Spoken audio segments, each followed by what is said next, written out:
in the Republic of Zambia on matters of the Constitution. Now, even this evening, of course, we've decided to summon different stakeholders from various institutions, and we start with the minister himself, who has decided to spare time with us in the studio, conversating with you, the people of Zambia, out here via our DSTV channel 279 and GoTV channel 27, and also Top Decoder channel 102.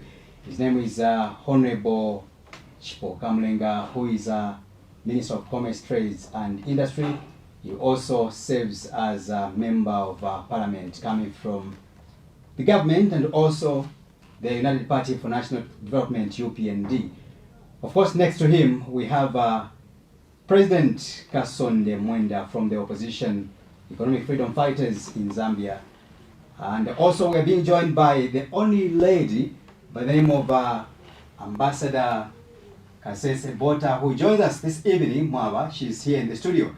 Of course, not forgetting the other face coming from the CSO in the name of representing Celestine Mukandela from the Political Front. His name is Kolala Mukupa. Gentlemen and a lady, good evening and welcome to the Big Hour debate on KBN TV. Good evening. Thank you and good evening. Good evening, thank you. Thank you so much. Minister, welcome to the program. Thank you. Great. Let me begin that, of course, you've been called by the people of Zambia through KBN TV.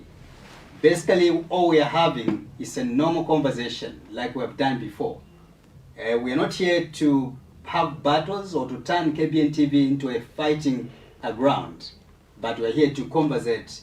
And I always emphasize, whenever my guest comes into the studio, that when we appear on TV like this one, it doesn't mean that we are more intelligent than the people of Zambia. The people of Zambia are more knowledgeable on the matters we are discussing, and therefore we must be able to accord them the respect they deserve. I hope that is clear to all of us. Definitely. I can't hear the answer. That's clear. Very clear. Thank you. And the rules of the game is that each one of you, or each of the speakers, which is yourselves, will be given 2 minutes to submit. And along the way, if you want to interject, you are free to interject. But remember, do not spend much of the time on interjections because you may be eating onto your time. So let's ensure that we respect the time and we submit as the questions will be guided going forward. I hope that is clear again. It's clear. Clear. Thank you so much. So let's get into it. We have, gentlemen and a lady, the elephant in the room, which is the constitutional making process, which was begun some months ago. At some point, this bill was deferred by President Hakainde Hichilema after so many demands and requests from the people of Zambia, including yourselves, from the opposition and also from the CSO.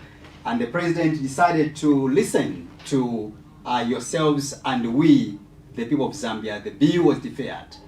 As we speak today, I will break the news that the bill has been restored before the floor of the House. Something that, of course, we are going to dive into that. But of course, let's just have a synopsis of what has unfolded regarding the ongoing constitutional amendment in the Republic of Zambia. So we watch together the clip and the viewers watching the program right now.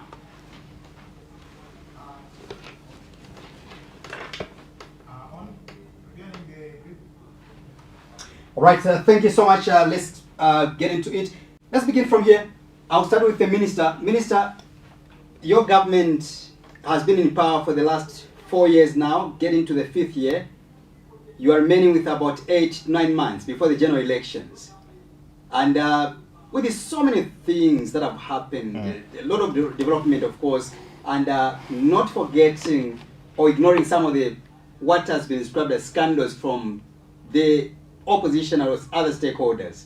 But let's deal with the elephant in the room about the constitutional amendment process in the country. Why do you want this constitution to be amended? Let's begin from there. Okay, look, there are so many issues that need to be addressed in the best interest of the Zambian public. And I'll be very clear with you. To answer your question in a very short way, why do we want the amendment of the constitution to best serve the Zambian public? In many different facets. economic, social development of our economy. So that's the primary reason why we want to enforce or try to implement the constitution amendments to bring better service delivery to our people with easier ways of doing it, with an all-inclusive constitution that is talking about young people coming in on board, smart women coming in on board who have been marginalized because of their inability to have the resources or a chance to get into parliament. And also to correct the way a constitutional system is enforced, maybe through presidential, parliamentary, or should I say, tripartite by-elections, or elections themselves. The president mentioned at one time that we need to sort out this lacuna that we have in the constitution. Let's look at Article 52, among many others. So we really have to focus on ultimately what we do for the Zambian public, how best can we do it, what can we bring on board. So ultimately it's just for good service delivery for the Zambian people. Does it mean that without amending the constitution you cannot deliver? Now look, we've continued to deliver for the people, even as we are doing it right now. But we are listening to the cries of the public. Young people today say, look, in that parliament we have, if I challenge you to say, go and show me one youth today there, if there is one, probably you have to search, probably there's none. Other people are there, they're masquerading to be youths. I was appointed minister, I went to parliament myself at 38. Was I a youth? No, I was not a youth. The Zambian public system, the way it works, the Zambian social development economic system, the way it works, for a young man who has got even the brains and the right wits to get into parliament, it's difficult. It's almost a near impossibility, because going through the campaign process, the elective process itself, it's something that is unimaginable. Let's look at our women. I come from a constituency in Chuempala, Lulamba, smart women here in Lusaka and other places, in Impika, in Monze, in Sinda, smart women who can contribute meaningfully and represent their women in an able manner. But they don't have that thing. So deliberately, we are thinking as a government, say, how can we now get them on board to have their voice be heard? Across Africa, we are the least with women representation in parliament. We don't say we've marginalized them, because the system that we've always had has never been inclusive. So we want to bring now a system that is inclusive. And then now let's go to the other part, which is very interesting. And I see some other commentators who were pro this thing I'm going to mention to you. But now because it is coming under the UPND, they are pro against it. Let's talk about the delimitation. It's a constitutional thing. Every after 10 years, this must happen. Why do we have to go to delimitation? Because populations increase. The economic development needs proper representation, accountability, commitment and attention by the relevant stakeholders who have been meant as leaders. So we are at a point where we have to implement all these policies. But ultimately, to the gain of the Zambian public, not an individual political party, not a certain sect in social economics, in religious backgrounds or social cultural backgrounds, zero. Bring everybody on board to make sure that it lasts a lifetime. And we're not doing it for Chipoka because he's member of parliament to be our minister. It should be policies that will serve me right even when I'm gone. We are doing it, economic development, delivery. But we can even do much better when these policies come in place. Interesting. I'll still come back to you. Let's hear from President Kasonde Mwenda. What is your position on the constitutional making process in Zambia? I'm sure as Zambians we all have phones, and this could better be explained as a missed call. This is the worst thing that could happen to us as a country, that in the middle of a war, we start having a party. Right now, we have got serious problems. And I'm so privileged to have next to me my brother, as he has put it across, the Minister of Trade and Investment. And just before him, not long ago in 2022, we have the records that when the UPND came into power, they came with a lot of promise that enchanted us as Zambians. I was beaten by the UPND in the 2021 elections when I stood as president. And they ushered in something that I also was so happy. They gave us, in 2022, an investment pledge, which was beamed to the whole country like the way the TV is. And I remember there's a Catholic father who said, you know, Urutoshi, we still remember that story. And on that particular day, we were given 54 billion US dollars in commitment to investments. That in the coming years, we are going to see investments in this country to a total amount of 54 billion US dollars. Here we are today. that nakunganda kuli koloboy. We are living in darkness. We have more serious pressing issues. It is an era of comedy that today we have to dedicate our meager resources to a constitutional making process which is not even in the UPND agenda, it is not in their manifesto, it is a knee-jerk, which is just a power grab. So it's very unfortunate that we are even here, instead of us discussing how we can keep the people that are starving to death, have something on their plate. We are discussing a constitution which is not even a crisis. When you make mention that the constitutional making process is not in the UPND manifesto, what do you mean exactly? Have you read the UPND manifesto? Of course, who hasn't? They paraded it. If there are people who are very good at communicating their vision in opposition, was the UPND. We are even wondering now why they are struggling to explain even simple things like delimitation. My brother made mention of delimitation. If I may ask him with all due respect, where are they even going to divide the constituency? Because that is a secret which is only known to the UPND. Of course, it is a fanciful idea. We would want to delimitate some places. But should it be a secret? We know the ECZ... My question is simple, President. Remember, the people are watching the program, and my question is, have you read the UPND manifesto for you to allege that it's not part of the agenda, it's not part of the UPND manifesto? Wow. At least the UPND manifesto I've read, it is part of the UPND agenda. If you went to the UPND manifesto page 9 thereabout, it actually suggests that the UPND would also reform the constitution, or would make reforms in the Zambian constitution. Definitely, whether it be what it is, but what we are in now does not permit that we should prioritize that. There are so many things, there are a million things that we are promised. For instance, we even promised that at this particular juncture, if I may check the actual records, we are supposed to have reduced the fuel to 17 kwacha. I have that record. I think that begs more attention for us to attend to than to start doing something that will make, we could have so many problems as a country, but we need to have the ability to have priorities. Right. I wanted just to clarify that from the moderator perspective here. When you say it's not part of the UPND manifesto, and I've told you that the UPND page 9, it actually suggests that their plan is to make reforms to the Zambian constitution. So I wanted that to be established. It is noted. Thank you. Let's hear from the citizens first. Madam DSG, what is your position and the position of our CF as regards to the constitutional making process in Zambia? Thank you. The current constitutional making process, isn't it? Not just any other. Yes. So it's about Bill 7. Yes.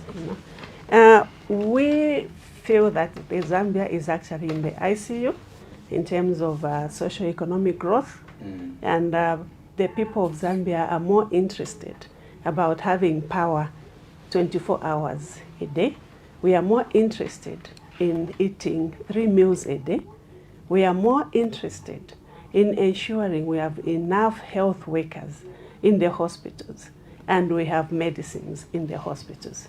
So the Constitution, which has been sprung on us, I think it has been more like ambushed on the people of Zambia, because this Constitution is not in any way people-led. We know that the Constitution is a very important tool in promoting governance, but also in ensuring that you have equitable growth, both at the personal level and community and the whole nation as a whole. But however, a Constitution is a tool that belongs to each and every Zambian. It does not just belong to President Hakainde Hichilema. It does not only belong to my brother here, the Honorable Minister. It belongs to all of us. So what the sentiments we are seeing that are being given as the reason for wanting to review the Constitution, they are very scary. We have seen the President going public in full view of the 20 million Zambians watching him. And he makes proclamations that because your views are different from my views, then you hate me and you hate my tribe. That is just so uncalled for. It is something that is scaring each and every Zambian, because we know that when we put a president in office, we may not agree on everything, but the president is a peacemaker. Now our president is the one who is actually fueling divisions with the language that he's using. You saw yesterday what happened, where the Catholic Church was called names. They are called, they should not have a voice because they do not have children, or because of the constitution. A constitution is a unifier. A constitution is supposed to have a voice of everyone, a voice of a single woman, a voice of a spinster, a voice of a priest, a voice of a pastor. No one is segregated. But our friends in the UPND are going to dinner with people like that. They are going to lunch, getting them, and they are laughing when they are making such serious pronouncements of hate. They actually border on hate speech.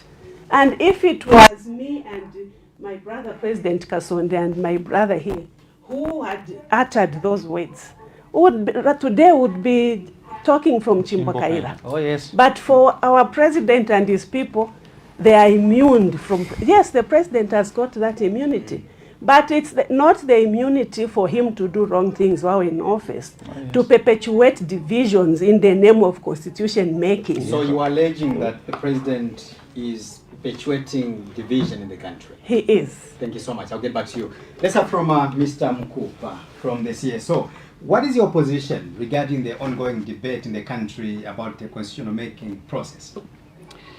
Thank you so much, IP. And I'm grateful to be here.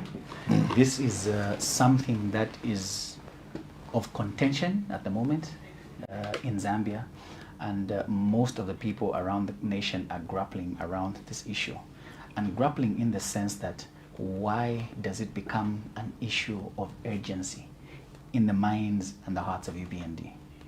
I must state here before I even proceed that we as a CSO stand with the Oasis Forum.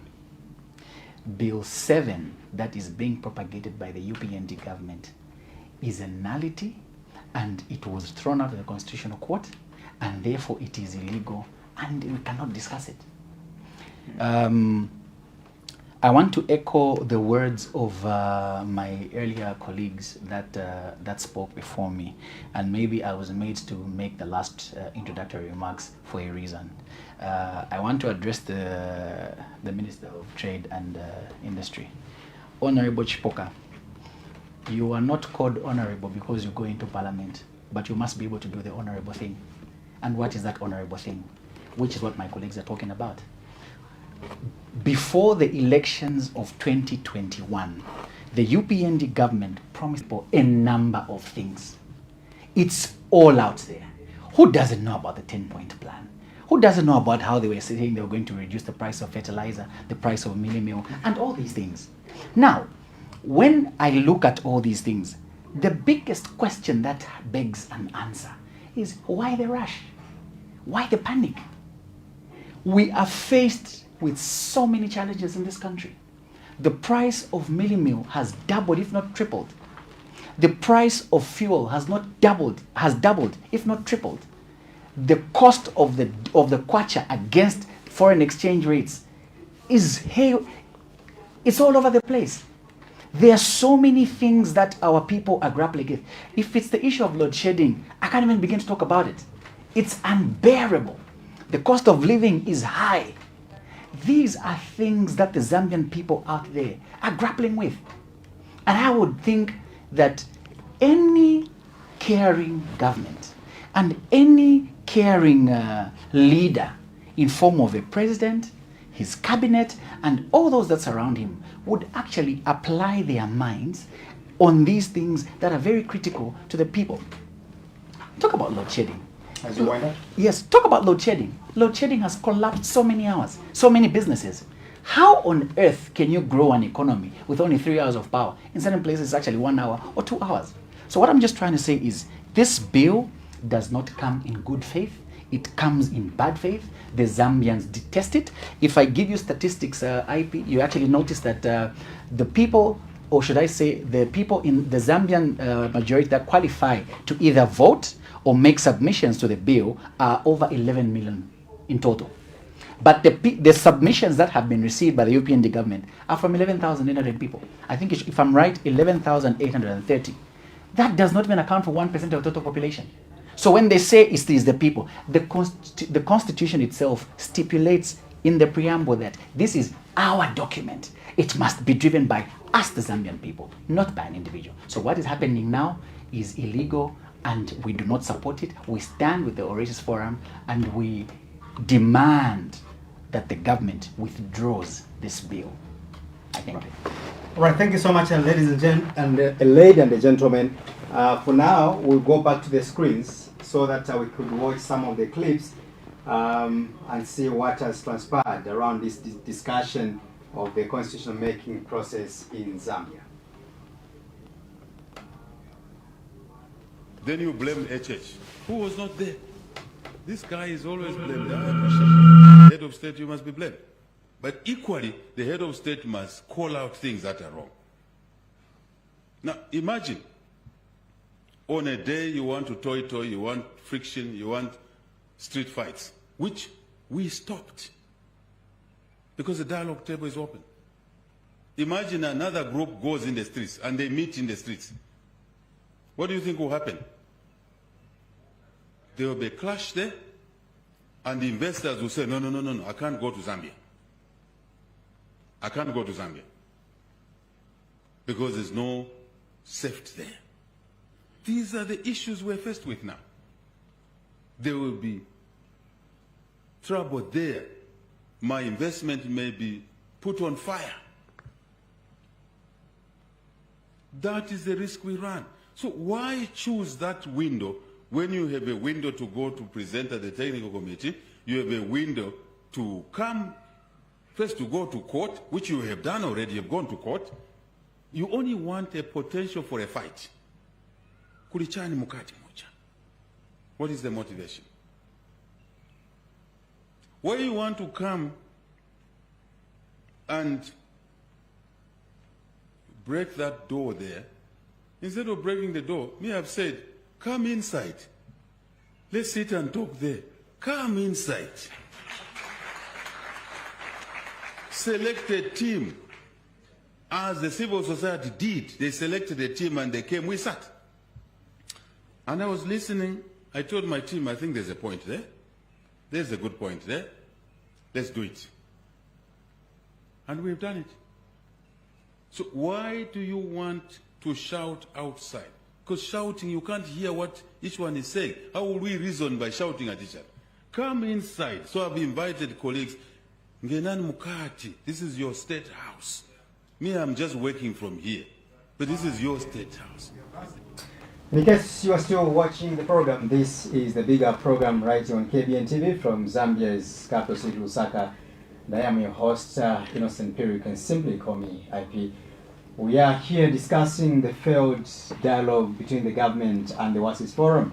I have in the studio Honorable Chipo Kamulenga and also President Kasonde Mwenda, EFF, as well as Ambassador Bota, as well as we've got Mr. Mukupa in the studio. Let's start. I'll end with the Minister. Minister, please be patient. I'll end with you. Sure. Let me start with Mr. Mukupa here.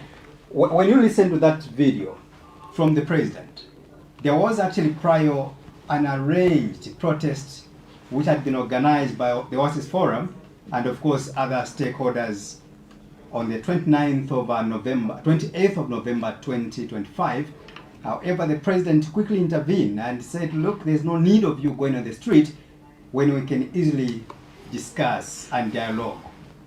What did you pick from that event? Thanks, IP. And I was smiling because I was actually going to request that since the Minister went first, I should go first now.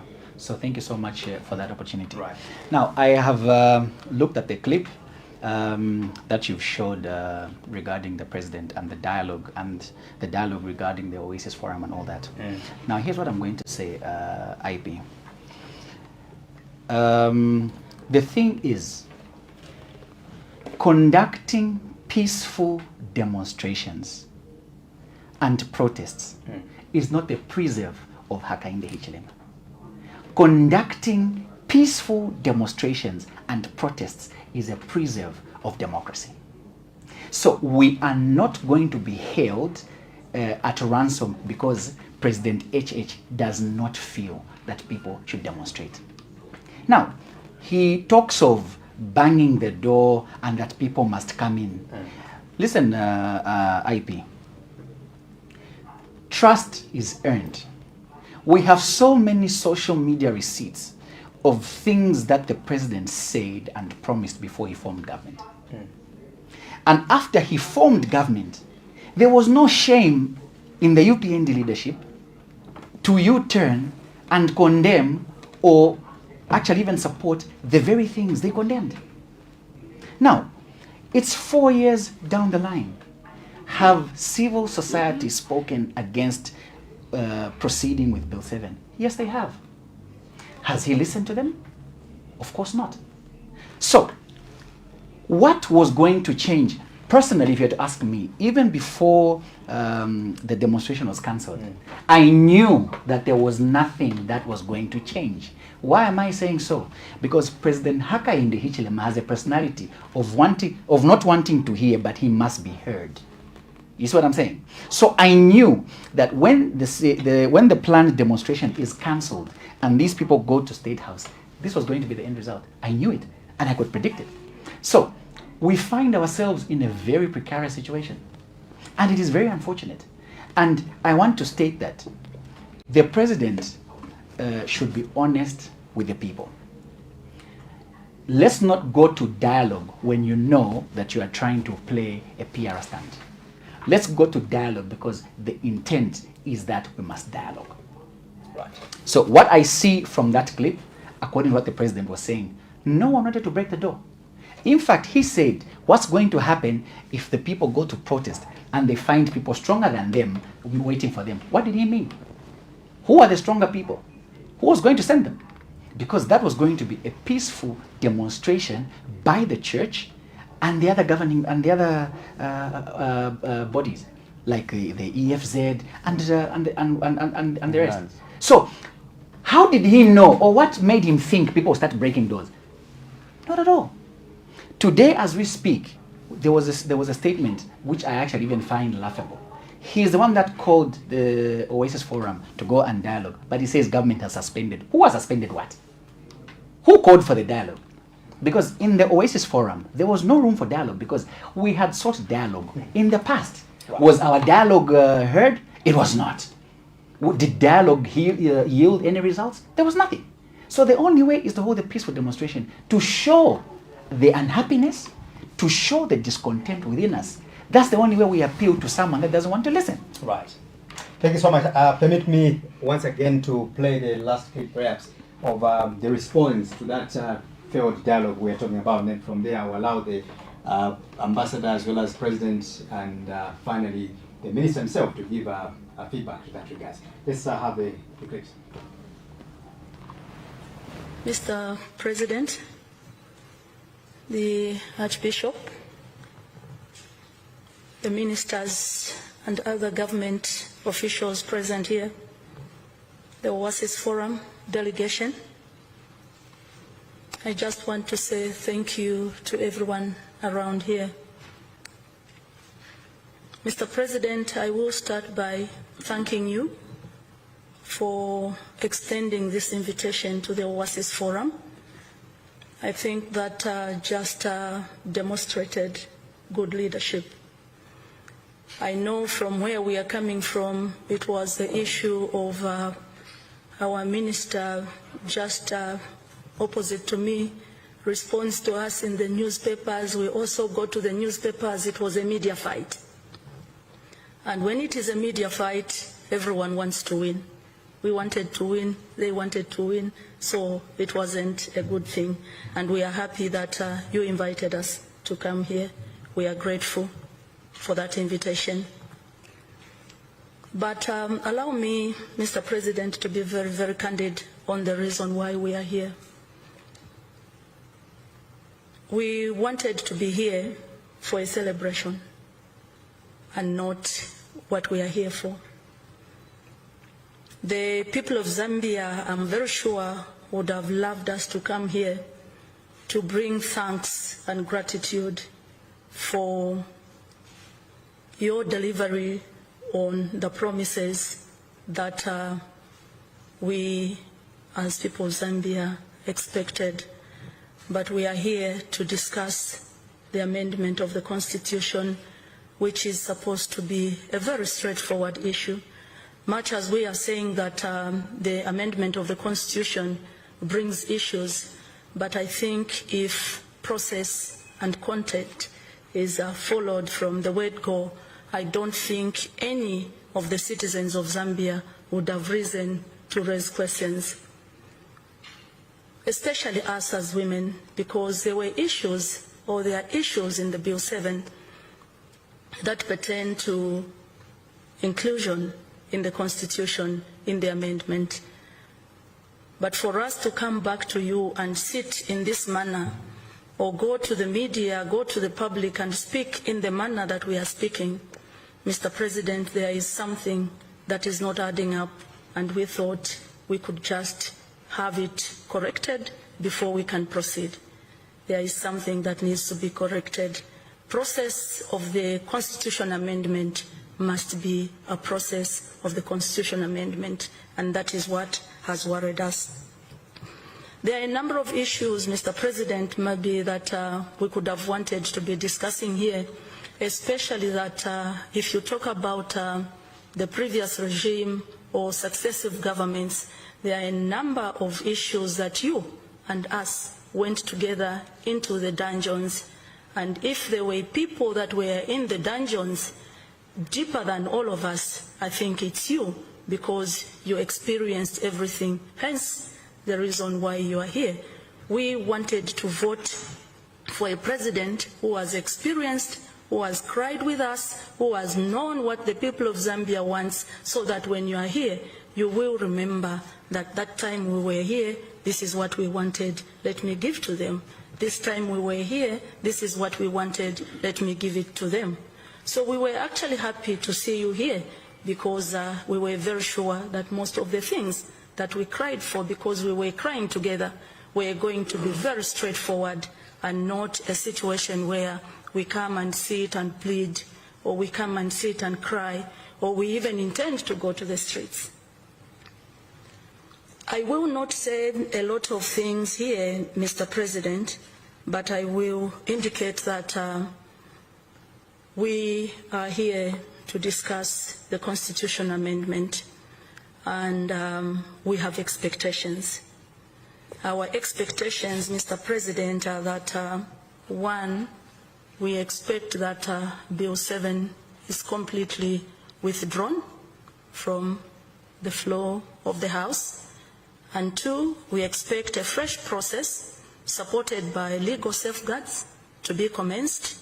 And thirdly, we expect that such new process be inclusive and not rushed, and it should be holistic.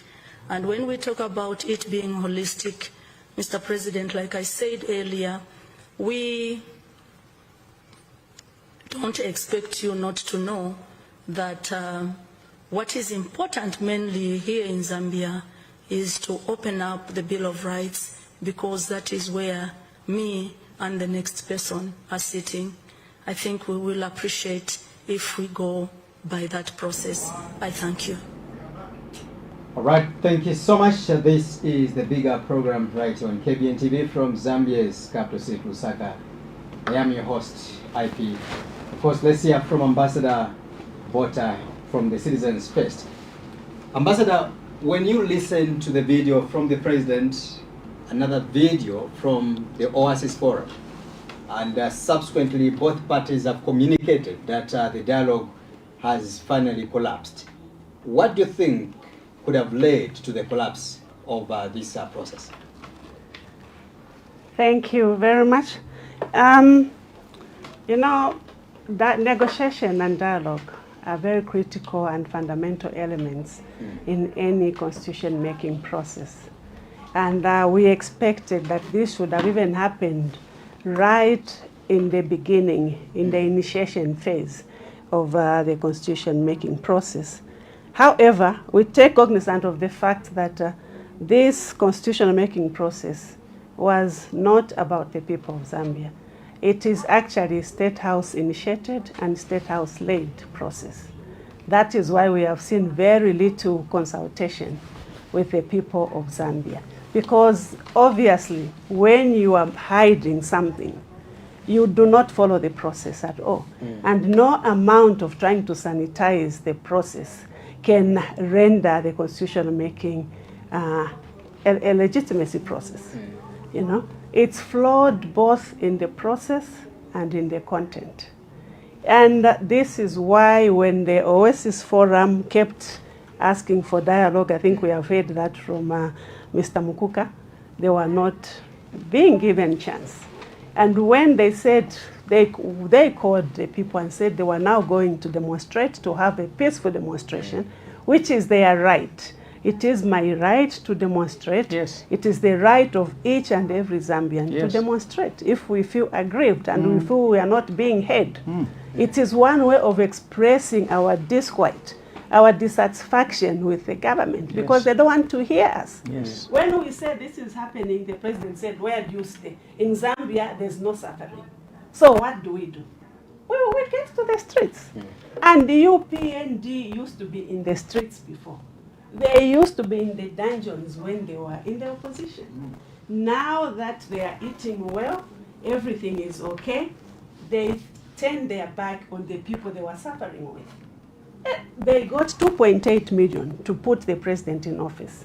Today he has called all of us who voted for him as haters of him and his tribe.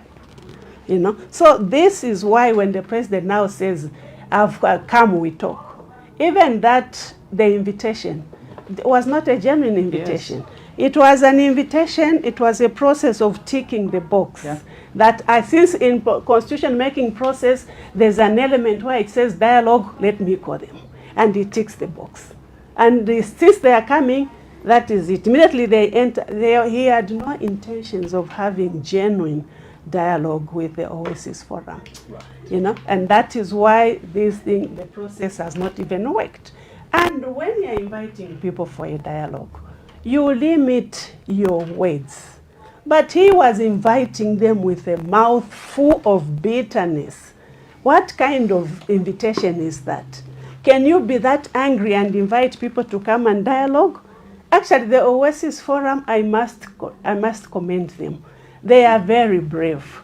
Archbishop Chama is brave. Madam Beauty Katebe is brave. Lungisani Zulu is brave. I would not have gone to State House for those negotiations because of the manner the invitation was made. He spent 3 hours talking about his feelings as an individual. And just that talk where he made the invitation gave away the actual incentive behind constitution making process. It's not about the people of Zambia. It's not about Southern Province. It's about the presidency. There was a concern earlier from Honorable Minister there, and his concern was that previously, when this process was started or began under the previous administration, let's talk about the PF, which was there yesterday. Yes. There was not much of such an opposition to condemn that bill or to condemn the constitutional making process. Why should it be now? Why should you speak the loudest under the UPND?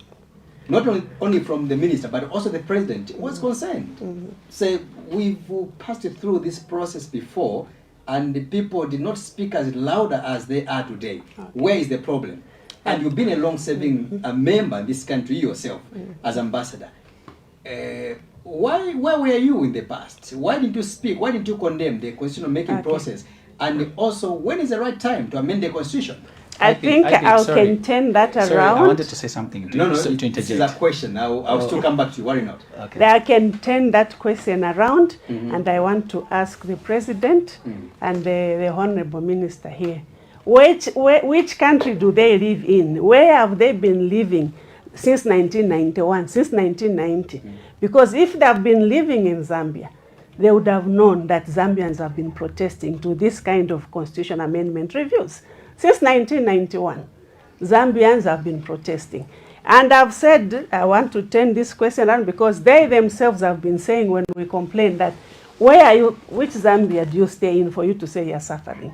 So the president and his cabinet they have not been staying in Zambia. Because if they have been staying in Zambia, they would have known that in 1990, or before we had the third term campaign under President Chiluba, because he wanted to change the constitution, and we protested. We used to honk on Fridays. We used to wear black on Friday, so that we do not have the third term reforms made in our constitution. The president and his cabinet, including the learned Attorney General, keep talking about changing the 1991 constitution in an election year. When I look at them, they are my age, even older than me. I was at university in medical school in 1990. I was actually at not even medical school. I was at University of Zambia here, you know. So we were not supposed to have elections in 1993. The elections were, 1991. They were scheduled for 1993. Yes. However, there was the increasing dissidence among the people. Exactly. We were complaining that we want to change from having a frog and President Kaunda on the ballot paper. We wanted to change from Wamuyayaya, which is about to come today, you know. And we said we don't want to have Wamuyayaya, we want to change.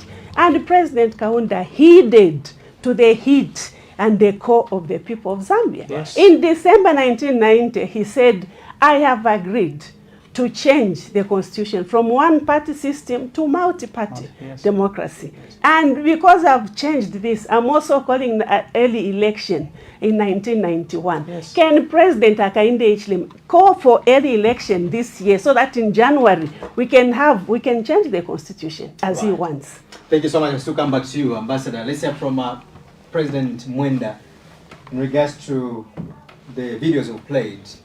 The failed dialogue, the president invites a calls for a dialogue meeting at State House because he wanted to be proactive in preventing any possible loss of either public property or lives, as it were.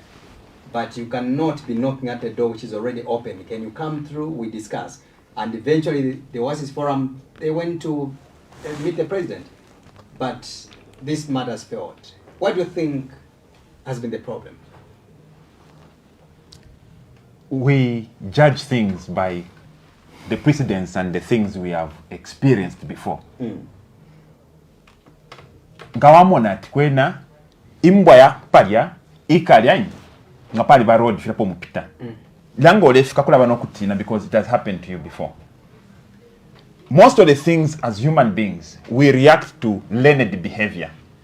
I think all Zambians that are very particular and pay attention, with all due respect, no malice intended, we all know the character of our incumbent president. Yes. We know his personality on how he handles himself. Not long ago, a few months ago, and I'm sure my brother here could attest to this fact, that Munali Nickel was closed. Ibiza, those are the contractors. They left without paying the workers. The workers demanded to march to State House.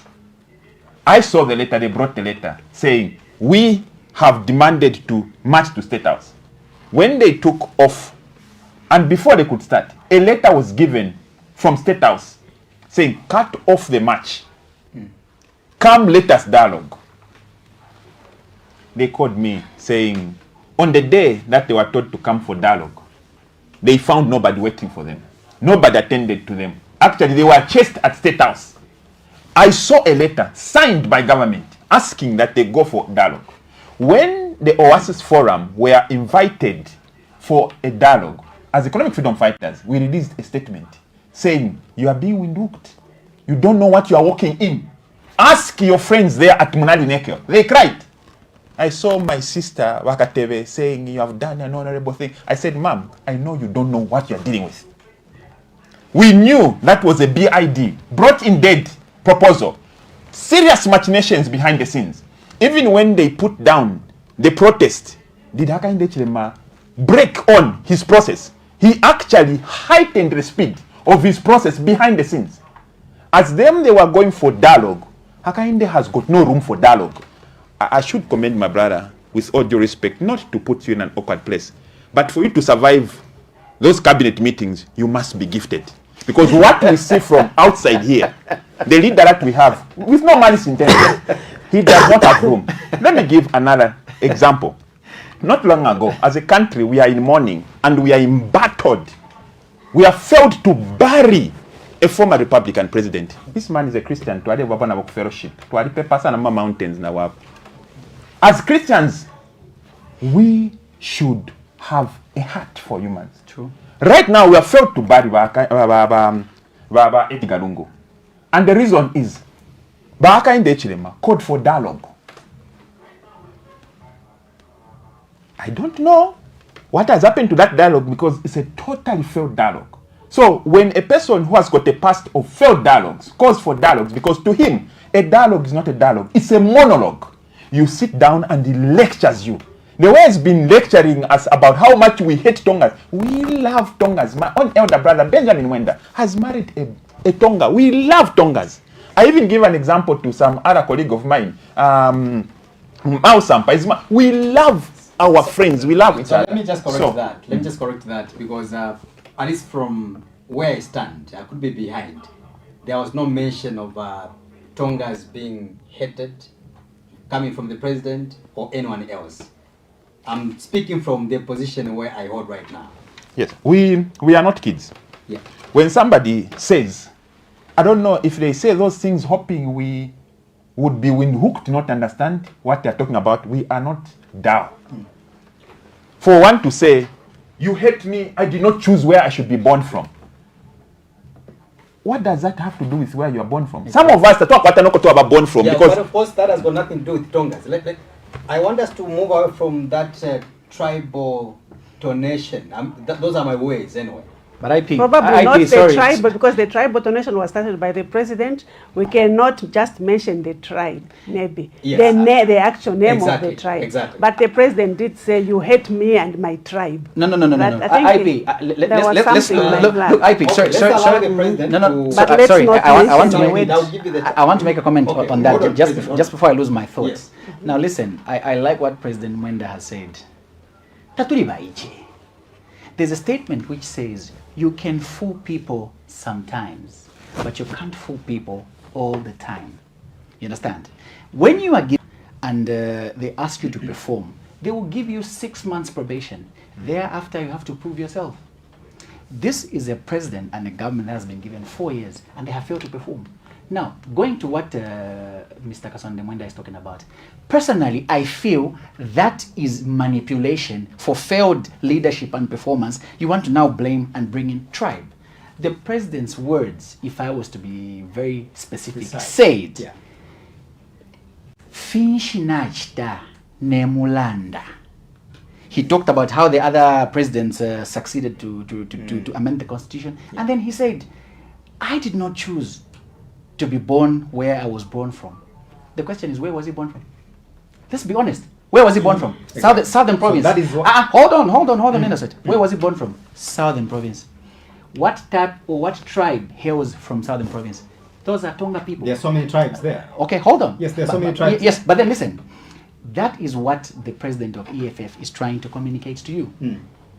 Let us not gloss Hold over. on. In Southern Province, there are so many tribes there. You won't know if I tell you that I was born in Southern Province. So let's not get to there. IP. Let's deal with the facts. I can IP. play the video from the president. IP. He never mentioned any tribe in there. Okay, let's make progress. We agree. Let's make The progress. actual Ambassador, do we tribe- agree? No, the actual No. tribe we didn't, but he did Exactly. mention tribe. No, it's not. Let's be President, progressive. proceed. Let's be progressive. Proceed. What we are saying, you know what? Yeah. Some of us, the way we are born, me, I'm an half caste. One parent from one region, the other parent from another region. Same here. Okay. So this, I'm looking for a good word. This confusion, for lack of this madness of saying Okowa from Makuri John, we need to address it. For some of us, it irritates us. Yes. Okay. To the core, Yes. to the bone. Let me be very honest. During the PF, when you see a list of employment, we used to see those things. And we should be very honest. Yes. This time when you look at an appointment list, it is just the same. Now it has changed.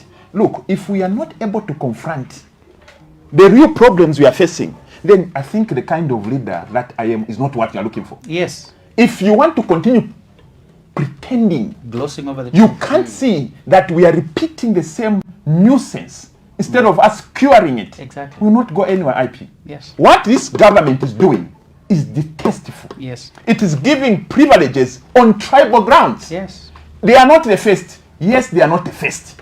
PF did it, my brother. Yes, PF did it. Twalifi mwene fyama tribal, twalifi mwene mu PF. Not fimwana na futi mu UPND. And we are saying this should come to a stop at one point. Yes. Right. We are one Zambia, one nation. But we will not cure this deficiency by us pretending. Right. So when I said Tonga, I wanted to hit the nail where it belongs. Yes. Okay.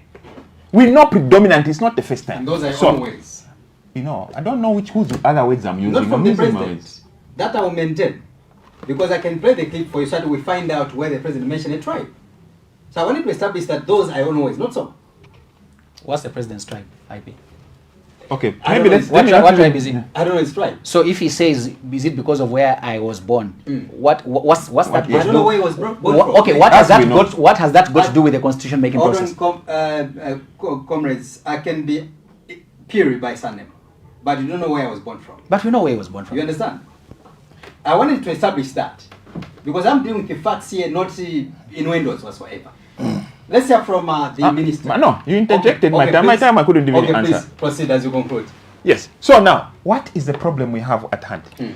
It's not a tribe we have a problem with.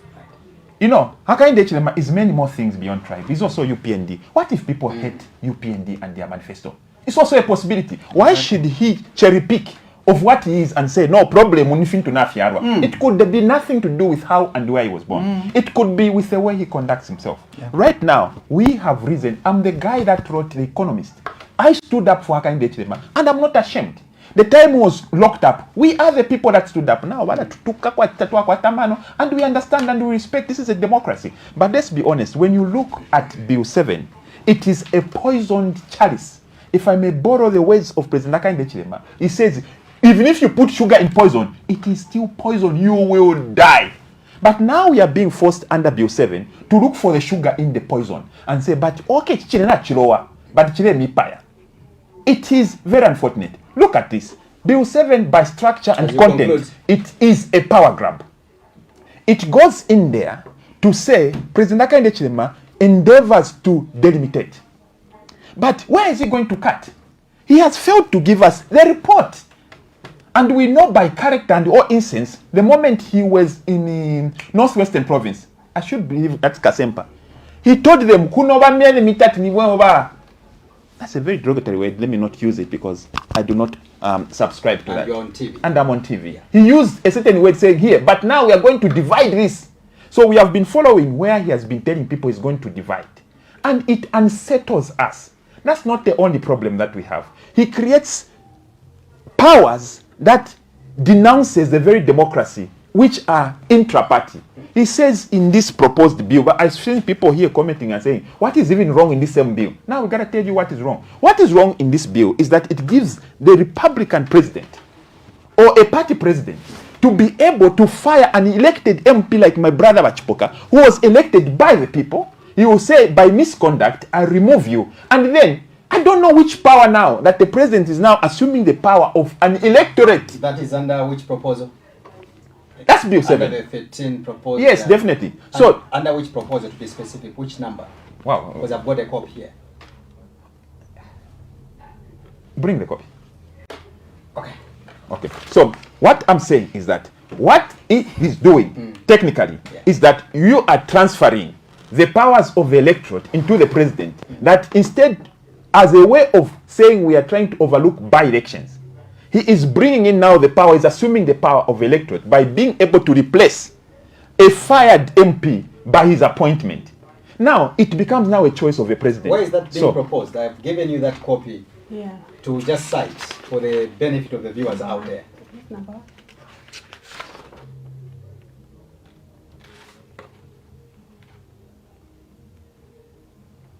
Okay, you have put it as number 12 here. Reforming nomination procedures. This is where it falls. What does it say? Wow, you haven't said even entirely what it really is. This is not, let me read what you have said. Just read what Addresses issues related to resignations, disqualifications, and related processes. So what I'm telling you are related processes. And the related process is that according to the submission, which we all have here, and the people of Zambia there have, is that as a way that the UPND proposed to navigate around by-elections, is that if somebody is removed by the party that held that seat will simply appoint a person. Right. Thank you so much. Hold on, President. I'll still come back to you. Let's hear from the Minister. Okay. Minister, you have collected all the concerns coming from your your colleagues here. Yes. What is your take over this issue, and why did this dialogue fail? What is the problem? Okay. IP, I have listened keenly and very patiently from Tonse, CF, and EFF. When you invited me to this program, I saw on your advert and you told me we're having Zambia Must Prosper president to come here, and I was motivated. I'll be with the president here, another president, and CF. So when I realized that one of the presidents is not here, out of integrity, I thought, look, the advert is talking about this, which I've also publicized on my Facebook page and other places. I think I'll be seen to be duping the Zambian people of a certain advert. So it's better I withdraw from this. But I decided, but now I'm glad I did not withdraw. I stayed behind to have this interview. First, I want you to pay particular attention, which I know you did, and as much as the Zambian public. The debate here is about the constitution amendment process and why it has not proceeded with the Oasis Forum. See how the opposition have shifted the course of the amendment process into one individual, HH. It's not about the process, it's not about the contents, it's about HH now. I want the Zambian public now to know what the kind of opposition they are dealing with. It's not about reminding the Zambian public of what hardship is there or what is not there. It's about bringing an alternative, a solution to a problem that there is. 13 subjects that we brought in the Constitution Amendment process, none of them has discussed how bad one is and what alternative there should be. Except, with all due respect to the president here, who has quoted and misled himself, not the Zambian public, about saying the president who have the power to fire elected MPs and nominate one. And I'm glad you had that document so that the country can see what kind of opposition we have. Who lies, even on a live television? There is no provision in our proposed amendments to say the president will have the power, the autonomy, to undo what the elected people have done. Zero. I am glad you gave it to him. In the same way you challenged the first lies he made, when he said they don't even have it in the agenda of their constitution. When it lies there, it is there. The Zambian public are saying, what is it in the amendment of the constitution of the 13 topical issues that is negative in it? They have all failed to cite one, except a falsehood that the president here cited, except now just targeting an individual. This constitution, it is not about HH. By the way, it is not HH who sits to make decisions. The man loves dialogue. The man is patient and listens to everyone. No. Including a simple me. He listens and I provide guidance. Now you're lying. I want to tell you something. IP, if I can be protected with some certain You are protected. passing commentaries, You are and we would protected. respect Go each ahead. other. There are sentiments that were spoken here where the president here even sympathized with me of having stayed in cabinet this long. Sorry, but no thank you. Maybe I may even be a menace. Maybe I may even be a nuisance to HH because I'm always bagging on him on demanding things to be done. He's well tolerant. But now let me start responding to the individual responses from Tonse, from CF, and, from Tonse, from CF, and from EFF. EFF said Zambia promised $54 billion in investment.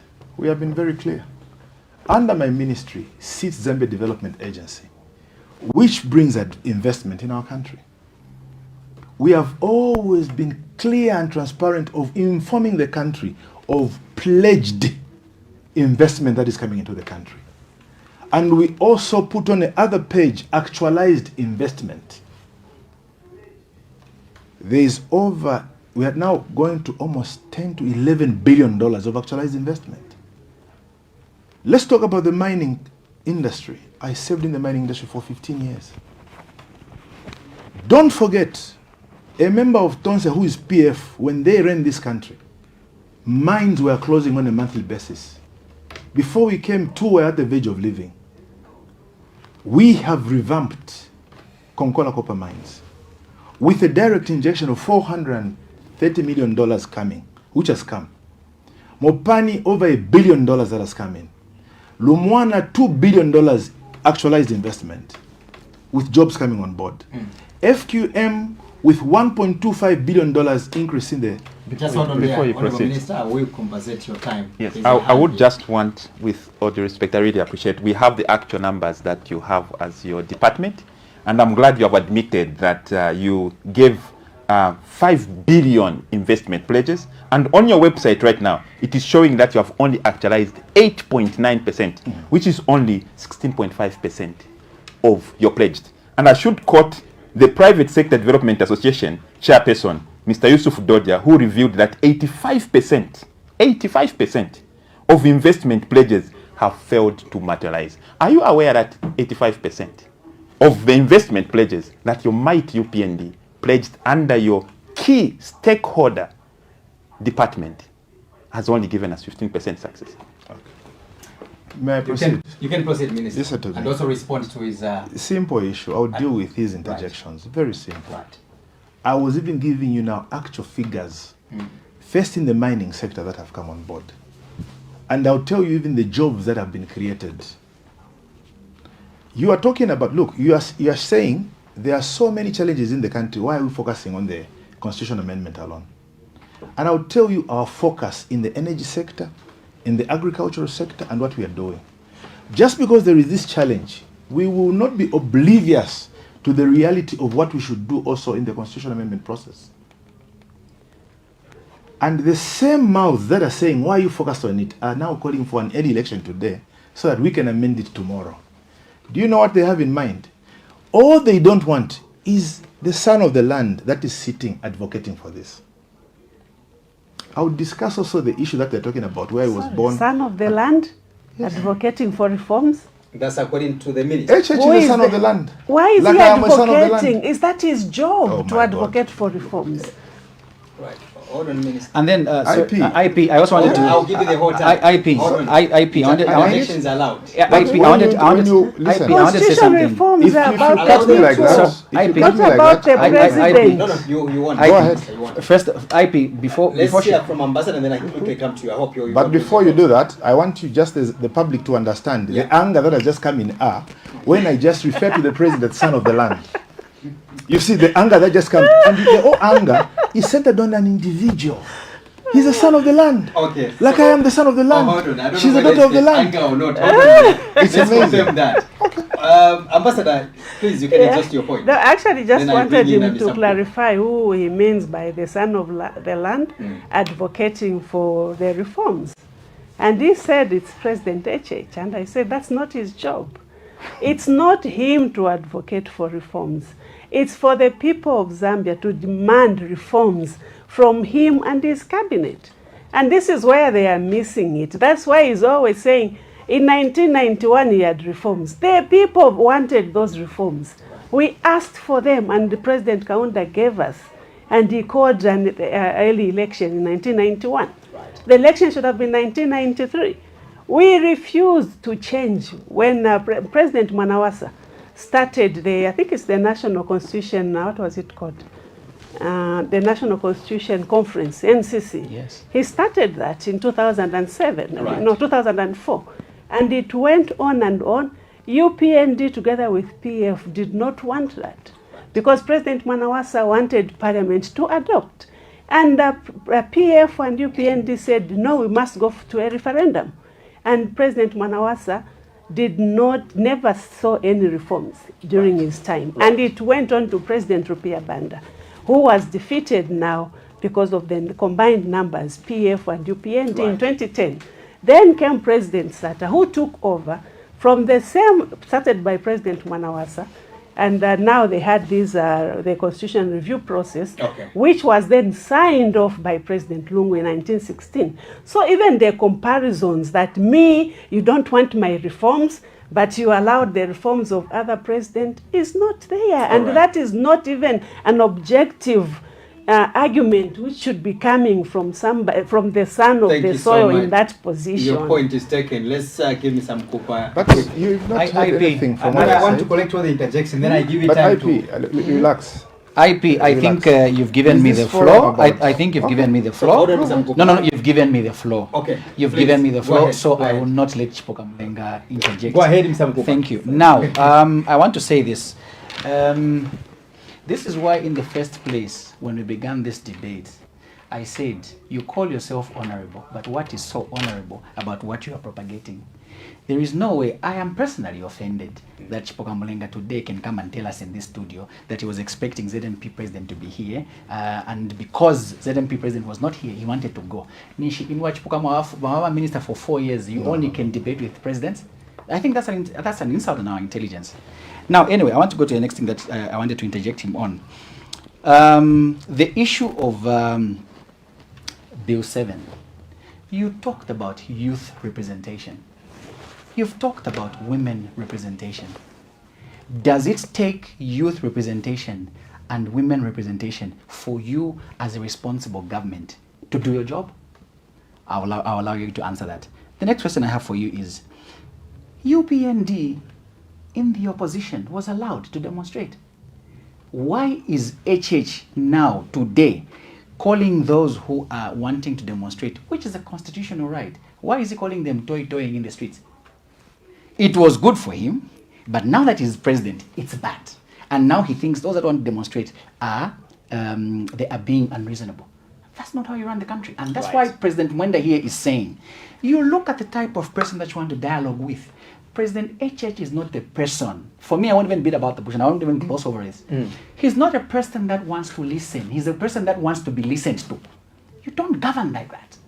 You listen, and you... So listen, the president in 2021 conducted a very solemn duty and swore to defend the Constitution. You see what I'm saying? But what we have, just like my colleague here from Citizens First has said, the non-entity from here. In 1991, in fact, those elections were held in 1991. They were supposed to be held in 1993. But because President KK was a listening president, he yielded to the demands of the people. Right. When we look at 1996, or is it 2001, when FTJ wanted to do those constitutional maneuvers also. Yeah. What did he do? He yielded to the people. Why? This is a document. That's why in our preamble, like I said, it says, we the people. But this time around, in fact, if I take it back to 2016, the provisions of the 2016 amendments were those that were very contentious from the Mwanawasa days. Mm-hmm. For example, clauses of a running mate. Nobody had issues with that. And in 2016, we saw President Edgar Lungu, may he so rest in peace, sign that into law. Right. And there were no contentions. Right. But we now have a constitution making process or amendment that's going on. That is now being driven from State House. Thank you so much, Mr. Mkupa. Thank you so much. I'll still come back to you. Let's allow the minister to quickly utilize his time. Honorable Minister, proceed for that. I will not lose my thought. Right. And IP, I would love to lobby in this way. You've given everybody all the time to talk, and nobody has been interjecting them. I was just talking about, look, they said we have done nothing. So now I was just trying to explain to the country the investment that we have done, the pledges and actualized. They are all vexed. They are flying all over with tempers and calling names. Relax, guys. We have to explain to the country in the same way you've been given an opportunity. But you say the truth. And do you know why they're interjecting to stop me? Because they know that I'm telling the right things to the country and the people will listen. Let's give him time. Let him explain. They will continue doing it. And I'll tell you something. I was very clear in my statement. No pride, no egocentric approach. I was clear to you when I said the advert was talking about something else, but it represented something else. So I just did not want to be a party to a misrepresentation to what is on the TV. Not out of ego. You understand? That is well noted. Exactly. Well noted. So not what is being said and these statements, but I'll tell you something. I am committed to doing this. They said nothing has been done because you don't understand the jobs that have been saved. The revitalization of the mining sector, the manufacturing sector. I want to talk about something that is very important. He gave figures of what has been given, and I insist on what I'm telling you. Are those figures correct? That I'm giving Because according to him, you can IP quote Yes. me. Right. $2 billion Right. in Lumwana super pit, $1.25 billion in FQM S3 expansion. And by the way, KCM is coming about with $1 billion.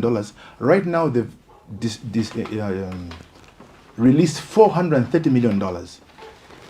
Mopani, over $1 billion is coming. About $600 million has been done with 2,700 new jobs. KCM, 300 new jobs. You're talking about Kitumba mine and among many others with 3,000 jobs among more that are coming on board. Now let's go into the manufacturing sector. You talked about fertilizer. We've always depended our economic revival or growth in mining. Governments in, governments out have spoken about diversifying our economy into agriculture. You can never diversify your economy into agriculture when you're importing fertilizer, you're importing tractors, you're importing everything.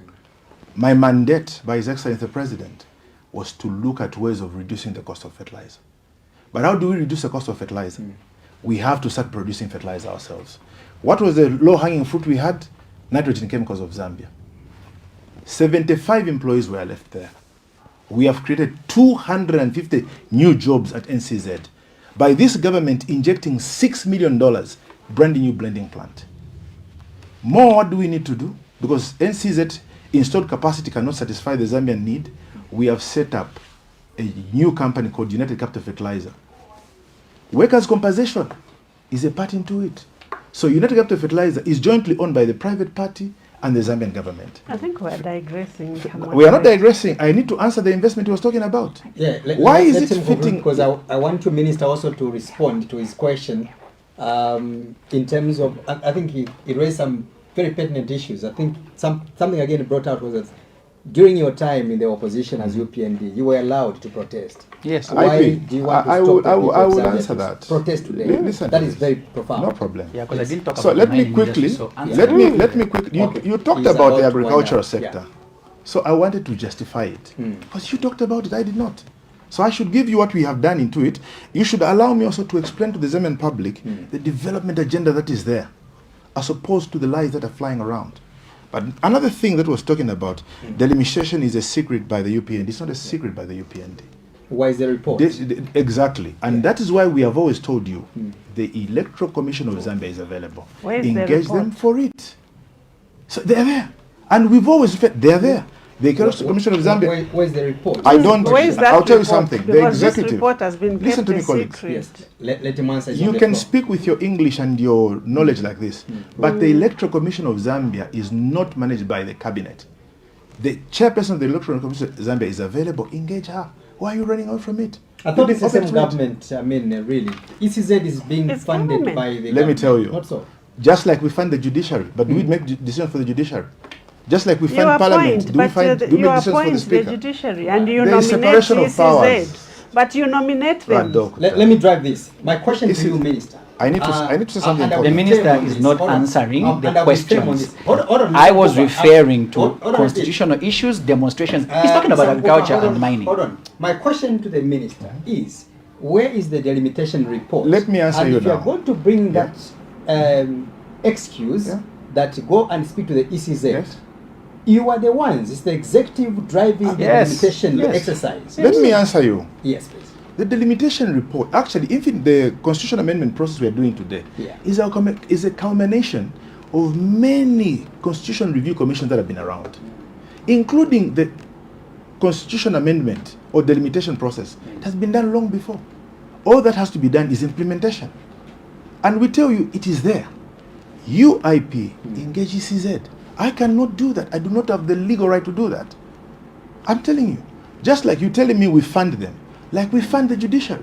So they can Does the give judiciary- them, but does they the can't president give direct us, the Mr. judiciary? Moderator. He's not exactly saying they can give you, but they can't give him. He's actually answered. If I hear him correctly, he has not answered my question. Okay. He's sending Answer. me and together people of Zambia to go to ECZ. Listen That's to what I've gotten from me. them. No, let me answer you correctly. It's not my preserve It's even a public It's not my document. It preserve can even be online. to announce that. Yeah. It's a preserve of the Electoral Commission of Zambia. Right. Just like, listen, I may be minister. I do not have the right to look into a judgment of a judge. It is a judge to pronounce it at a prescribed time. We can recommend this is what has to be done. The right officer bearers must announce it. But let me run to the constitution amendment Why so has that I can your I think I would like why that. is your government not allowing the people, like the WASIS Forum, who intended to protest? Okay, Why now let me answer you stopping this. people from protesting? Let me answer you this. When you yourselves protested when I'm you were in asking questions, opposition. please, Mr. Mkupa. Hold on. They were even Hold on. protesting in Choma the other day. Ambassador, hold on, Mr. Mkupa, hold on.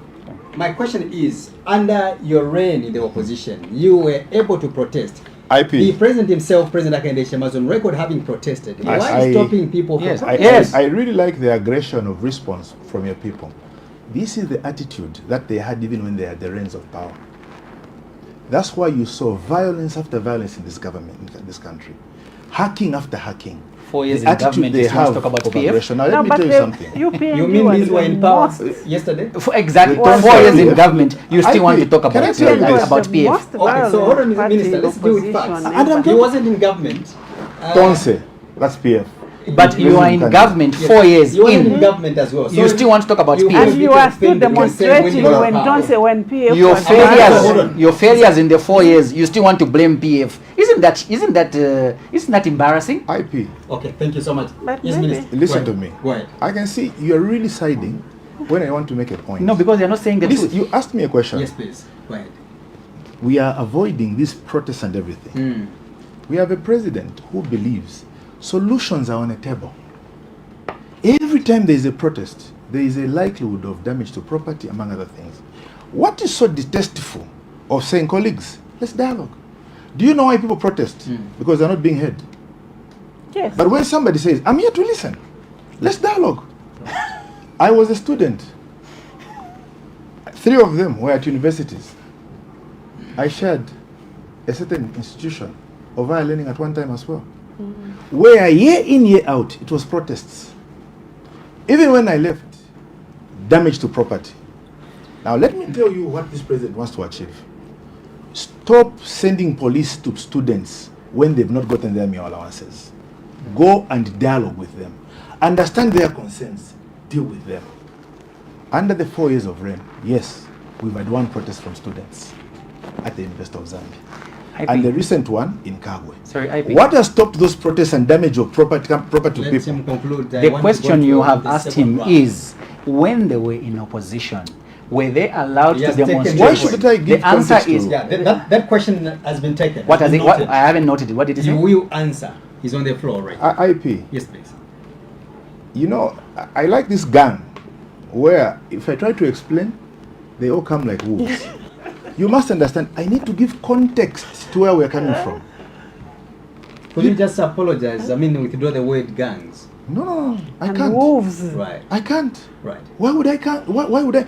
Everybody has been talking. Typical without- VPMG. listen, That's how you are. Go Everybody ahead. has been Go ahead. talking without me interjecting. But when I want to make a point, the 3 of you are coming to stop me.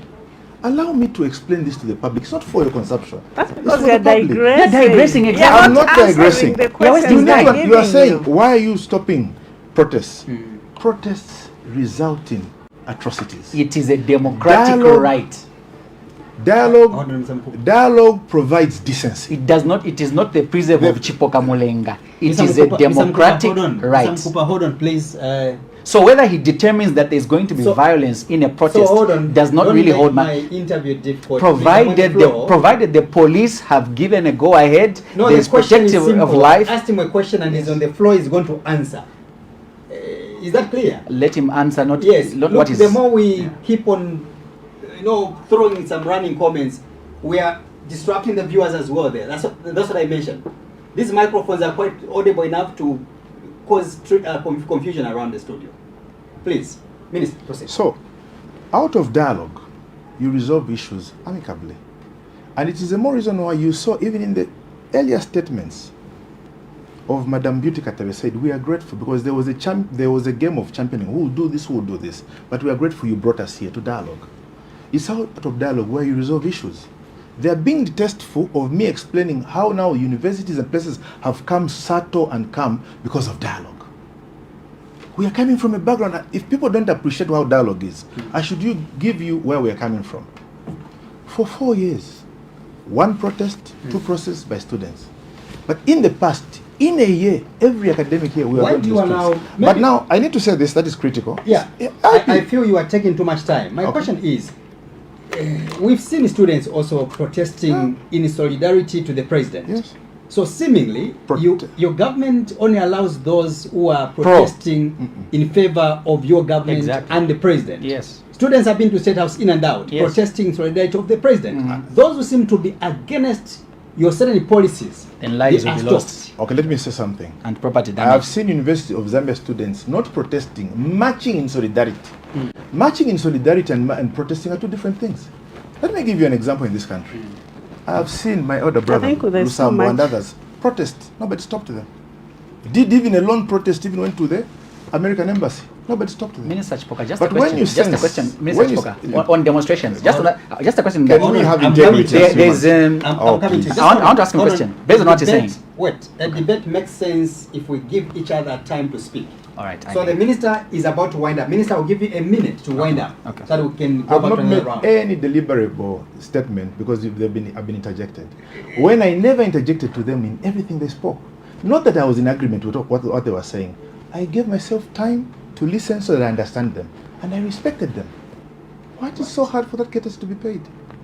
Why are they so impatient? Please, go ahead. This is the kind of leadership we're talking about. Be patient, listen to your people. If you don't agree with me, listen. I thank him, he's a young man, but he's able to listen and pay attention. It's good and etiquette. How you want me to treat you, treat me back. They have highlighted a lot of issues. Yeah. Why I'm trying to even labor on explaining something, because anytime I say something that makes sense, they jump into it. They challenged us about investment, which is not there. Every time I try to explain the investment, they jump into it. They said fertilizer is still expensive. When I want to justify fertilizer, they jump into it. I think it's not Okay. saying. So let me say anything. now, let me You come need to this. manage the IP. process. There is a plural. Yeah, There is even nothing wrong Let with him it. conclude. Come on, semantics of English, we all know them. So now let's listen to this. Let's go to CF, Citizens First. They say Zambians need drugs in hospitals, they need electricity, and I'll answer that one with a lot of clarity. Yes. Right. When we took over government, numbers don't lie. The availability of drugs in hospitals was 37%. Every single day, people were going to hospitals getting prescriptions to chemists. What did HH do? The first place he visited, and only, was the Ministry of Health. He walked away from State House, sat there. What are the challenges? Where are we? We have moved from 37% to 86%. The 14% lag is in essential drugs, is in drugs like antiretroviral drugs, cancer drugs, among others. Today, somebody can go to the hospital. They'll get a prescription, they'll get a drug.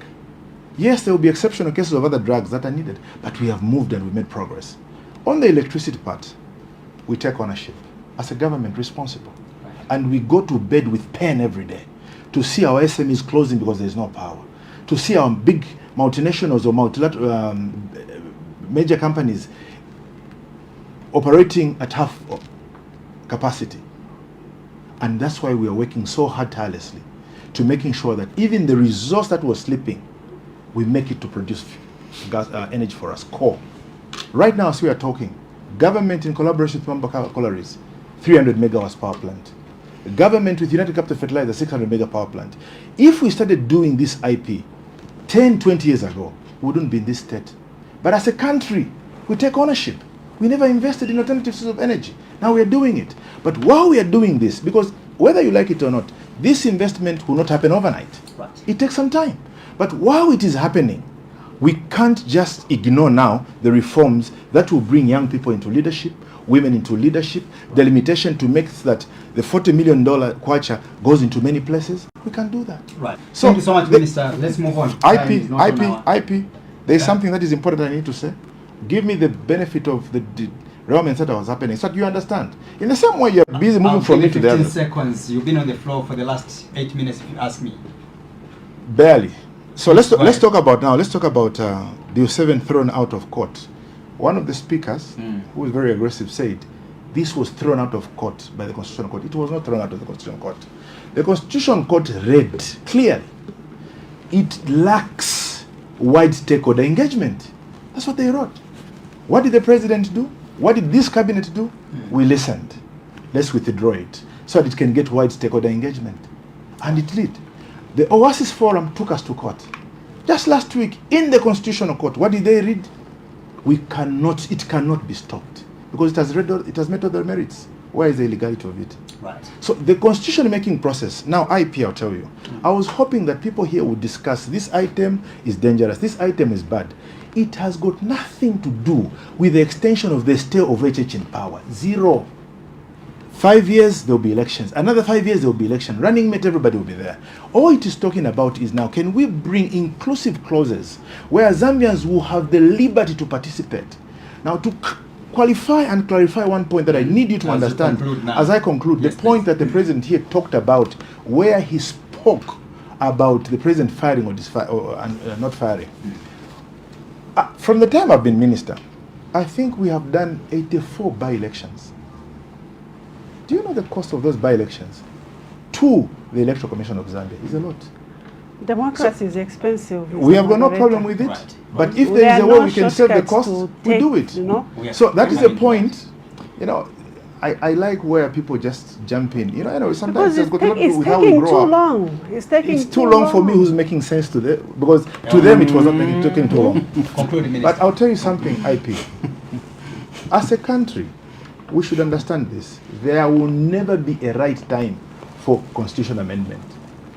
Here, the PF, where Tonse belongs, like my friend there, they amended the constitution in January before 2021 general elections. We started this process earlier this year, over a year before the elections. So you tell me, when is it the right time to do the amendment of the constitution? That question will be answered by the people of Zambia as well as your fellow panelists. But for now, let's look at this last video of what has transpired in the National Assembly today. The Speaker stating his or Please her don't refer to me as decision. a Honorable members may wish to note that Standing Order 122.1 also provides that a bill that has been deferred for a period exceeding 6 months is deemed withdrawn by a member sponsoring the bill.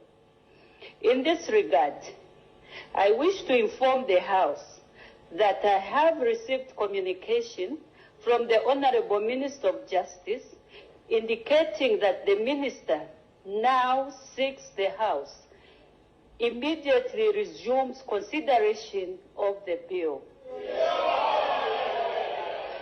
To this effect, the Select Committee that was constituted to scrutinize the bill will commence its meetings immediately. I thank you.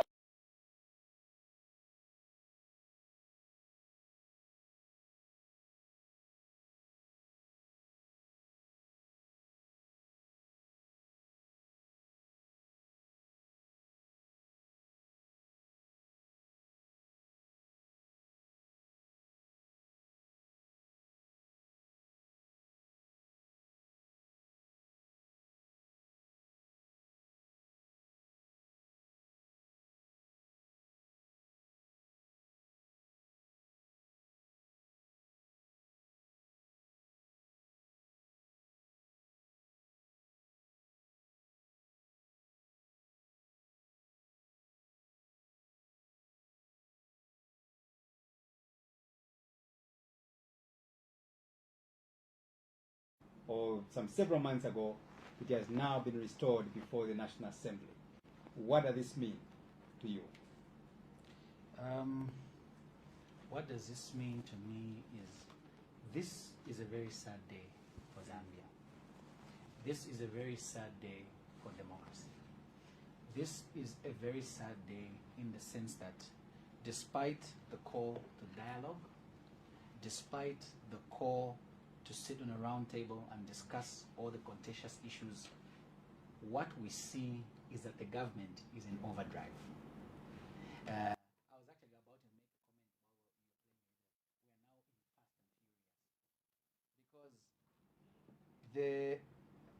playing because the Oasis Forum was invited to State House on Friday last week, and the president and them had an engagement.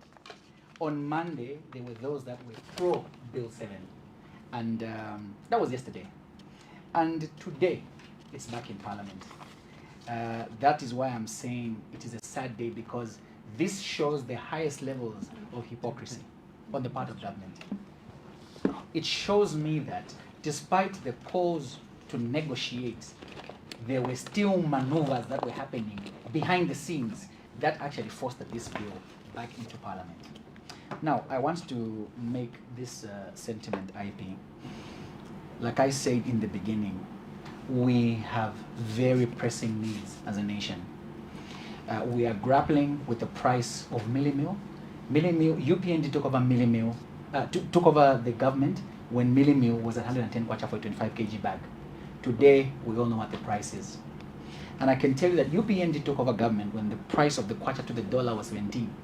Today, you know what the price, what it is. UPND took over government when PF only gave us 3 to 4 hours of load shedding. I could be wrong on the number of hours, but they were not more than 6 or 7 hours of load shedding. This is a government that is giving us 2 or 3 hours of power. What am I trying to say? If only UPND had exercised the same interests, the same, I would call, insatiable appetite that they have demonstrated on Bill 7, if they only had applied that on these many other pertinent issues that affect the people of Zambia, today we would have been speaking of a great story and a success story of a government that listens and that implements what they promise. I can only say that it is very unfortunate, and I want to take this opportunity to lobby the members of Parliament that will be voting on that day to think about the average Zambian citizen. This is not about President HH. This is not about UPND.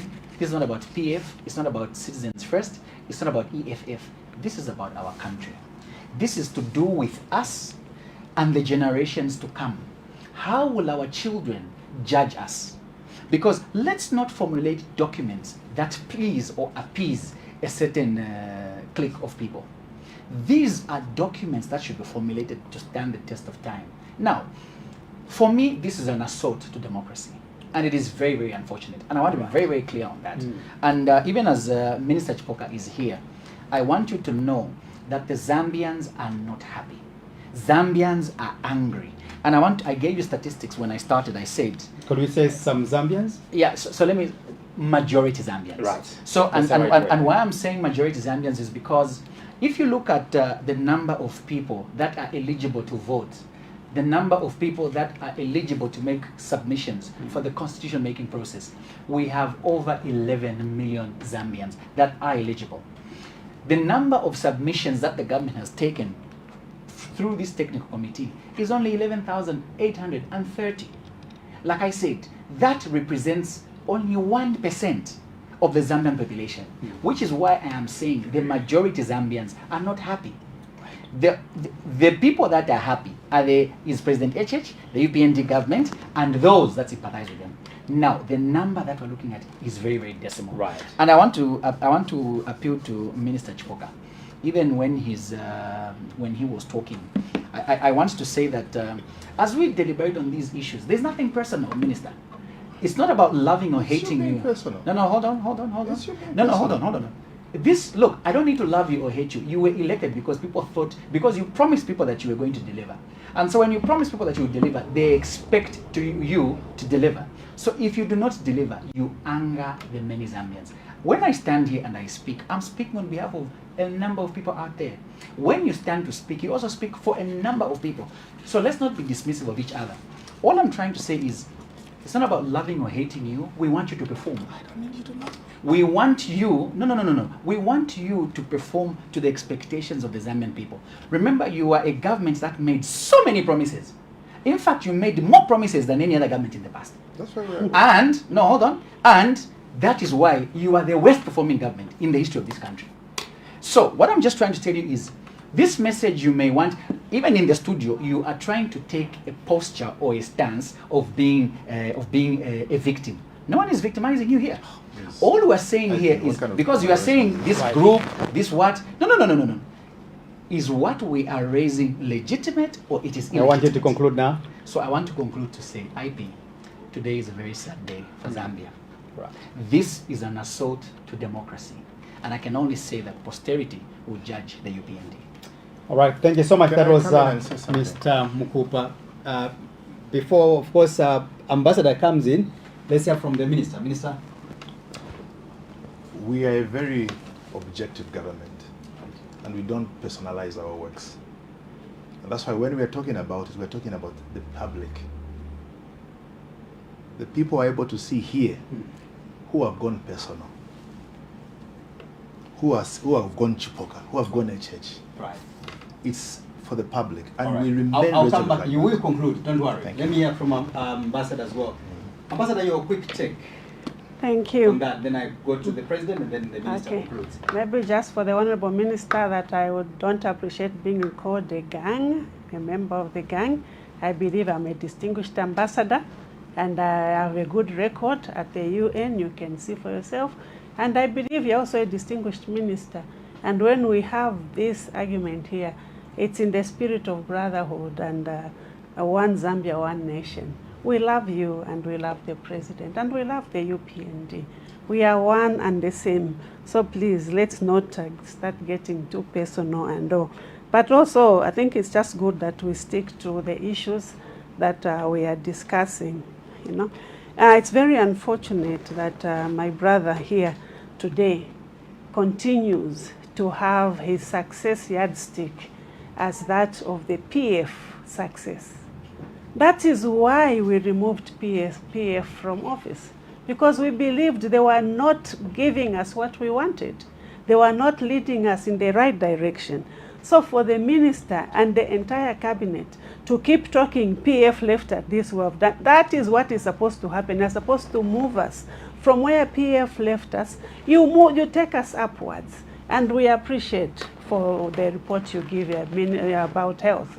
But we still need to have the life-saving drugs in every institution, and we hope you can continue to work on that. I'm glad that he talks about the energy. Indeed, the energy, it cannot even be said to be a collective failure of successive governments. This is squarely on the UPND government. Yes. Within PF, maximum we had was 8 hours of load shedding. With UPND, they have taken us to 72 hours of load shedding, and they give us 2 hours of power, and they say clap for us who have done well. I think that is just so wrong.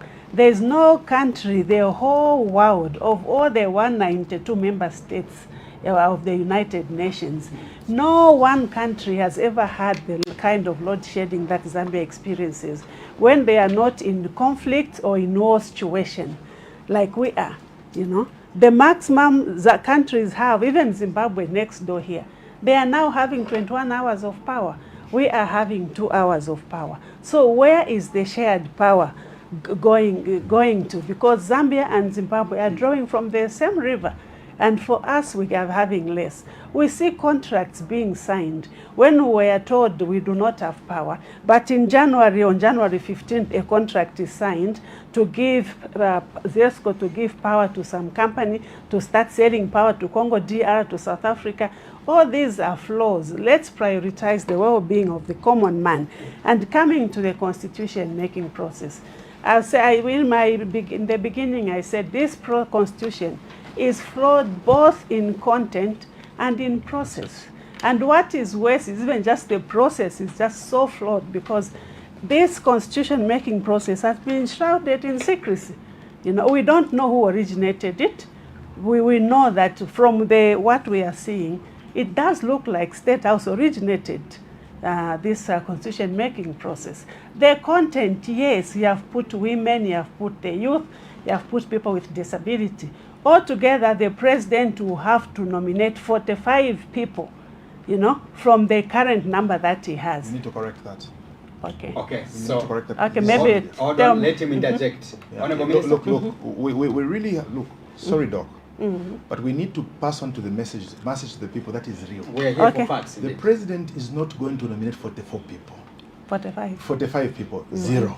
It Okay. is, precedence has been set.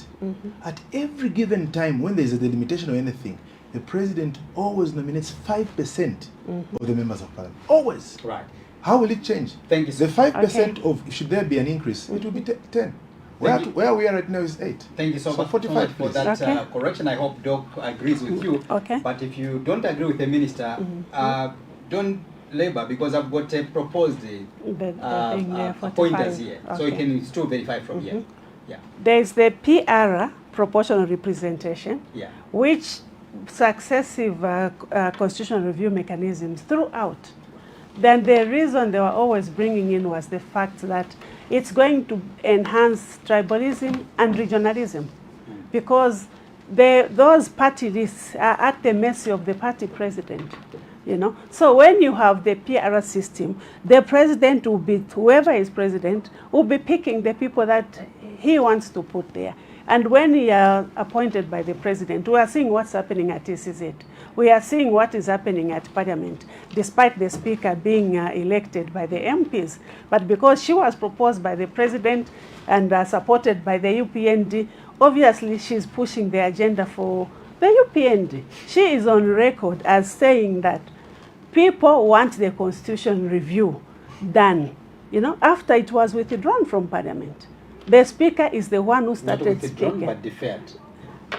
It was, I don't know whether it was deferred, because the Justice Minister was asked by the President to stop the process. Yeah, it was just basically deferred. After the Concord said this is illegal. Yes. Yeah. So then why should the Speaker be the one to start talking about people? Which people does she interact with who want the constitution review done? She interacts with the MPs. So these are the things that we are seeing, that this constitution review process is going to increase the power of the president. And successive reviews have always been saying reduce the power of the presidency. But with what we've been given, it's going to increase the power of the president. And when you increase the power of the president, you are going to have more people in Parliament from one party, and that is the ruling party. And anything can happen now, because they will always Okay, we have more the than ministers going 2/3. to And this is correct our that. concern, that Right. we cannot have a government, we cannot have a situation where we start increasing the powers of the president this day and age, and taking away from the people. The people want to have representatives who are elected by themselves and not through the PR, because the PR it has been turned down on so many occasions. Right. You know. Thank you so much, Ambassador Doc. Let's hear from President Mwenda. You've been quiet for a while. Congratulations for being quiet. No, we are For too really long. grateful. And this country we have is all we have, and we have to share it like people who have got only one country. The challenges we have, when I look at my brother Chipoka here, I really do sympathize with him. He made mention that the UPND has He brought... told you that he doesn't need your sympathy. It's okay. I choose who to give sympathy. He doesn't have to agree with it. He could disagree, but I'll still give him because I'm generous. So what I'm saying is that I do sympathize with him, because some of the words oyo lekendanira mu kibemba ndebo nfuira ko luseba Chipoka pantu ba Chipoka bafuma kuchingola uko abachiwe empala kuloko ababa ichi abasheta. Those young boys ba Chipoka oko tuwafumine lilime, they are going through a very difficult place. And when they see you standing here, I do sympathize with you, because you know there is no employment that has been created. Nganiba KCM, it has been a dismal failure. At their coming by Chipoka, KCM Vendetta promised $1.5 billion injection. But Chipoka shile mpiata shaisa. CSR, was 500 to give to the community. Chirempia tashayisa bachipoka. Aba eche bakuchiwe mpala. Apabale lala nensala. Takwa benchito. Nga kukopa beoti imwe na inoko twaikala kuja. Ifindu nga fili wino. Naba supply fila londoloka. So for us to gross over these very serious concerns, aya kweba naba president it's unfortunate. If you go fili, it's unfortunate that incidents babala somewhere and stuff like that. But those are telltale signs that should speak to us of the desperation that our people have reached. We should never underplay bachipoka chitike. No. Those are telltale signs. We should listen to the people. Opportunity. I'm speaking to you, through you, to the president. When we see people like that, it should be a sign coming to us. I can assure you, ila frustration wala ngira ba chaba kuchwe mpala. Chana tibale toba ma bona ntete bantu matba na 2060% toba ma was president. Tatuliranda fidia. But there is a message behind that. And I didn't just want you to downplay it. No, ba si beauty ba demonstrator ba unza na to control fintu no mali leta cyber. Odo mulakaka. Apo ino na push 3 months imprisonment, my brother. For the first time. Ba alinka kila tanlo for assembly. Ba na permit ni nkwata. Mwali sako bruto ba UPND. Mwali wako bruto. So nga mamona wanta ba start demonstrating. It's not because you are in code of things that are happening. It's because of the iron fist you have come with. You take it or leave it. But I'm able to talk to you like this because I care about you and I care about the president too. What is happening, the anger that is fermenting in our people is unbearable. Abachi bakuchingola. Apaso bambachira ntumina. Na abalonga bambinoko batwere kashiba bene bale itata abduction. Tabeshibe. Baona libo mufe kokuba chekude ko badedi that. Shimbala miye after meeting. The other issue is that in this country, even mobile industry, as economic freedom fighters, that is our mainstay. By UPND mule panga fundamental mistakes. And one of them is that you are rushing for numbers. Matemok flying numbers. No, 300,000 metric ton. We are hitting that target. That target is a shame on the face of Zambia. Actually, ngamai meeting, the people like me will be very disappointed. You know what? Mule imba mabwe, mule pela want for free bachipoka. Mwalibika SI-47 sure. Copper concentrate sure. Mule pela for free, mwalista wave tax. In the 6 months that we are enduring right now, you are going to lose $6 billion US. As aggregate costs, of course, no bikako profit. Shonse eshobalista transact. Mwalista wave SI, and you have extended it even to December. Oyo mwala that you are just bringing for 3 months. As economic freedom fighters, ngaya isa ishita yesu yakuteka. We will make sure that we make the real money out of copper belt. Okuimba muleimba, but mule pela for free. If you free for free, tule shara nensala. That is not how to develop a country. But mule for amkese tulangati, not to meeting a target. That would be a shameful target you would have met. It would have been injurious, and those are wasting assets. Ayama minerals mule pela for free. Ma minerals yaba navesu. These are the minerals that were supposed to get us out of poverty. Namba mule pela for free. And we are not happy. We are not happy. People on the copper belt are not happy what is happening. You are giving our minerals for free. Nakuma emeralds tamura wesha na nomba. Muchilimu alifunyako ila tax. Chimbi, ocho ndefo kulanda po, bachilanda po sana bonse. And these people have been very articulate gentlemen. There was no need for me even to talk because these people are actually exuding the frustrations. If you mwana na bashete fi, it is an controlled environment. Every background bachipoka. In fact, mule nda na security ayengi. Abantu bali sheta. Ya likosa bachipoka. You should take that as advice. Kuzesco, quite a problem. Right now, Zesco is hemorrhaging. Fileku kukamo mulopa. Zesco is dying. Mova komesi. Na mushefleska kuzesco. In the first half of 2025, you sent electricity to 11 destination, export destination. You can read at your own time the mid-year report for ERB 2025 from January to June. You took our electricity to 11 destinations. I would not hesitate to say to Alimi Swing, and this morning, I went to ERB to deliver the court notice for the coming up court session on the 11th of this month. I also went to Zesco. You can check the record. We are suing you, Bachipoka, and your government. We have sued. And we are not happy what is happening to our electricity. Right now, we are producing electricity at record capacity. We are even producing more than Zimbabwe. In Zambia, we have never produced electricity than we are doing right now. But our electricity is being sold. We also are not happy what is happening in Pachisamba Padia. Ama light, if you solar muletele, I game muleti ataiweme. na mulete mulefa okutawinduka abantu ati no we are going to create tuma mini power plants. You are an engineer. We were together in the same school. Nicho tamulefa okulanda twali wonse ku CBU imwe. You know for a fact that that is wasteful. Mwapango tuma mini grid. It means for each grid aka kusina zeze kara kwata cable going to the grid.